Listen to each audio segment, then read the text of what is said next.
Breaking news. Visakha చేపల రేవు నుంచి వేటకు వెళ్లి సముద్ర జలాల్లో గల్లంతైన 6 మత్స్యకారుల ఆచూకీ ఇంకా తెలియలేదు. 48 గంటలు దాటుతున్నా జాడ తెలియకపోవడంతో వారి కుటుంబాలు కన్నీరు మున్నీరుగా రోధిస్తున్నాయి.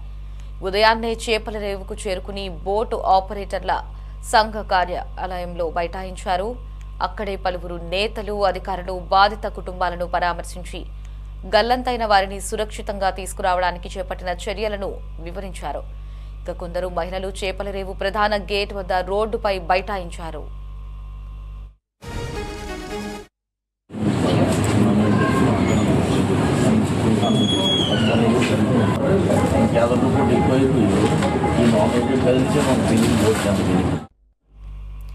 విశాఖకు 10 నాటికల్ మైళ్ల దూరంలో ఈ నెల 4న అలల ఉధృతికి బోటు తిరగబడింది.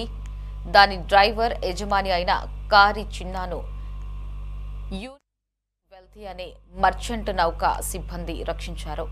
ఇక మిగిలిన 6 సముద్ర జలాల్లో గల్లంతయ్యారు.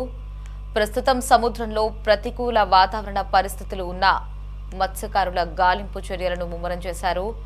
కోస్ట్ గార్డ్ గస్తీ నౌక 5వ తేదీ ఉదయమే రెస్క్యూను ప్రారంభించింది. ప్రస్తుతం నేవీకి చెందిన ఐసీజీఎస్ కంకలత బరువా, ఐసీజీఎస్ వీర ఎఫ్పీవీలు సముద్రాన్ని జల్లెడపడుతున్నాయి. ఇక సీకింగ్ అడ్వాన్స్డ్ లైట్ హెలికాప్టర్లను రంగంలోకి దించి గాలింపు చేపడుతున్నారు.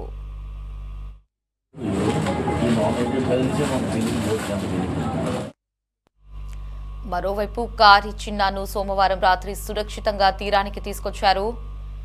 చిన్న ఆదివారం నుంచి యూనివర్సీ వెల్తీ అనే మర్చెంట్ నౌక సిబ్బంది సంరక్షణలో ఉన్నారు. ఆయన్ను ఎయిర్ లిఫ్ట్ చేయడానికి పరిస్థితులు అనుకూలించకపోవడంతో పోర్ట్ అధికారులను సంప్రదించి యాంకరేజ్ పాయింట్లో ఉన్న నౌకను ముందస్తుగా పోర్ట్ జెట్టీకి తీసుకొచ్చే ప్రయత్నాలు చేశారు. నౌకాదళ హెలికాప్టర్ సాయంతో ఐఎన్ఎస్ డేగాకు తీసుకొచ్చారు. ఇక నౌకాదళ ఆసుపత్రిలో ఆయనకు వైద్య పరీక్షలు చేశారు. కిమ్స్ ఆసుపత్రిలో మరోసారి పరీక్షించిన తర్వాత కుటుంబ సభ్యులకు అప్పగిస్తామని ఆర్టీఓ దిలీప్ చక్రవర్తి తెలిపారు. పలువురు ప్రముఖులు చిన్నాను పరామర్శించి ధైర్యం చెప్పారు. నుంచి 37 మైళ్ళకి ఇలా దగ్గర లాగాను. 2 రోజుల నుంచి ఏట అయిపోయింది. ఏట కొనసాగి చేస్తుండగా 10 మైళ్ళు చెట్టు తిన 10 మైళ్ళు ఉంటుండగా బాల్తో కొట్టేసింది బోటు. బాల్తో కొట్టేసిందంటే ఒక మనిషి కింద నుండిపోయాడు. మా అన్నయ్య కొడుకు కారి చిన్నయ్య పేరు అయితే చంటి అంటారు.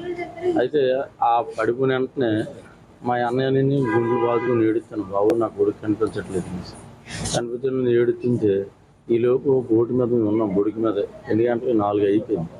4 అయిపోయిన వెంటనే అలా ఉందాము ఉన్నంచి ఉందాం 6 ఉండి 9 అయిపోయింది. 9 అయిపోయిన బోటు కిందకి వెళ్ళిపోతుంది.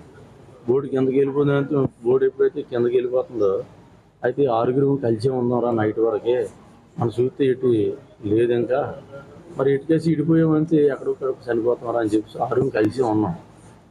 చూస్తుండగా నైట్ 6లోపు 5 ఉన్నాం. ఒక మనిషి కనిపించట్లేదు. కనిపించకపోతే ఏటో బాబు మనిషి కనిపించట్లేదు అనేసరికి సరేలే 5 ఉన్నాం కదా, 5 ఉన్నాం అనేసరికి 5 నుంచి తెల్లారిన దాకా ఉన్నాం.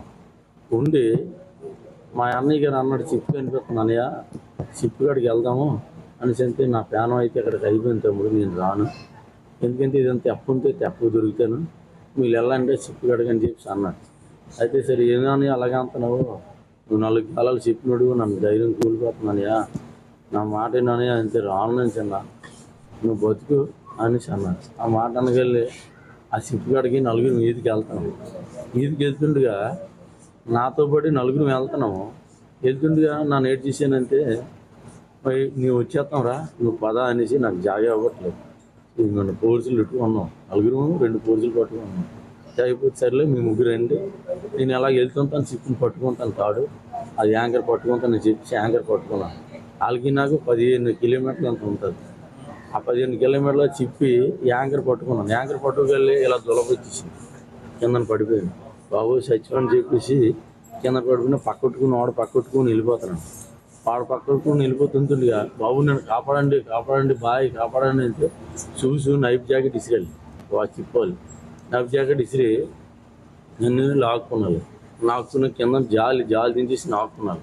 నాకున్న వెంటనే చిప్లో ఏడు జరిగిందో నాకు తెలియదు. వాళ్ళు 7 గింజ అనేది పెట్టాలంట. నాకు చిన్న క్యాల ఉంది, క్యాలలోకి రాగాలి. వాటర్ బాటిల్ తాగాను 2.